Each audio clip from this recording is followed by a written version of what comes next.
26 சட்டமன்ற பொதுத் தேர்தலில் உறுதியாக திமுகவை மக்கள் நலன் கருதி அந்த மக்கள் விரோத ஆட்சியை வீழ்த்துவதற்கு அம்மா மக்கள் முன்னேற்ற கழகம் உறுதியாக செயல்பட்டு வருகிறதுன்னு சொல்லியிருக்காரு.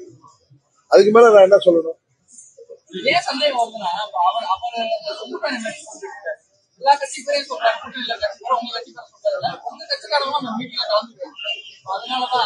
உங்க சந்தேகத்துக்குலாம் நான் பதில் சொல்ல முடியாது. நீங்க யார்கிட்ட இந்த கேள்வியை கேட்கணுமோ அவங்கள்ட்ட தான் நீங்க கேட்கணும். உங்களுக்கு தெரியும் நான் ஏற்கனவே எந்த கூட்டணியில இருக்க.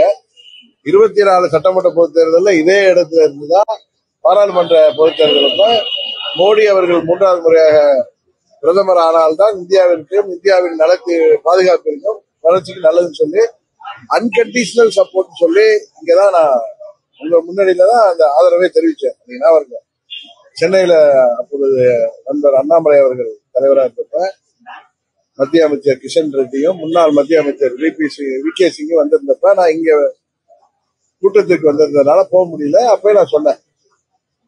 அதனால அம்மா மக்கள் முன்னேற்ற கழகம் திமுகவை வீழ்த்த வேண்டும் என்கிற நோக்கத்தோடு இந்த தேர்தலில் உறுதியாக செயல்பட்டு வருகிறது. கெட்டு கிடக்கிறது, சந்தி சிரிக்கிறதுங்கிறது தொடர்ந்து எல்லாருக்கும் தெரியும். பொதுமக்கள் வெளியில் செல்வதற்கே யாருக்கும் பாதுகாப்பு இல்லாத சூழ்நிலை. காவல்துறை மக்களுக்கு பாதுகாப்புக்காக செய்ய வேண்டிய துறையே இன்றைக்கு விசாரணை என்ற பேர்ல கொலைகள்லாம் நடைபெறுகிறது.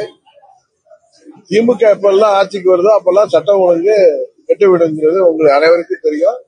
இதையெல்லாம் இன்னும் ஒரு 6-7 மாதம் கழித்து இதெல்லாம் சரி செய்யப்படும். தேசிய ஜனநாயக கூட்டணியின் கூட்டு மந்திரி சபை தமிழ்நாட்டில் இந்த முறை அமையும். திமுகங்கிற தீய சக்தியை வீழ்த்தி எங்களது கூட்டணி ஆட்சினா பங்கு பெற அனைத்து கட்சிகளும் அதுல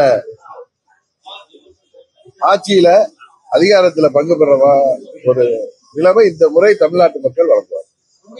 நான் திரும்ப திரும்ப சொல்றேன், தேசிய ஜனநாயக கூட்டணினாலே அதுக்கு என்ன அர்த்தங்கிறது உங்களுக்கு தெரியும்.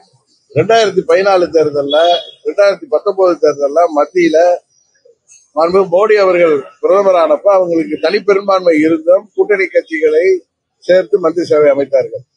அதேதான் தமிழ்நாட்டிலே கூட்டணி மந்திரி சபை உருவாகும். இததான் இந்த கூட்டணியை திமுக வீழ்த்த வேண்டும் என்கிற நோக்கத்தோடு கூட்டணியை பலப்படுத்தி வருகிற மாண்புமிகு அமித்ஷா அவர்கள் அதை தான் திரும்ப திரும்ப சொல்லுவாங்க. இந்த கேள்வியை திரு அமித்ஷா அவர்கள் கேட்கிறதா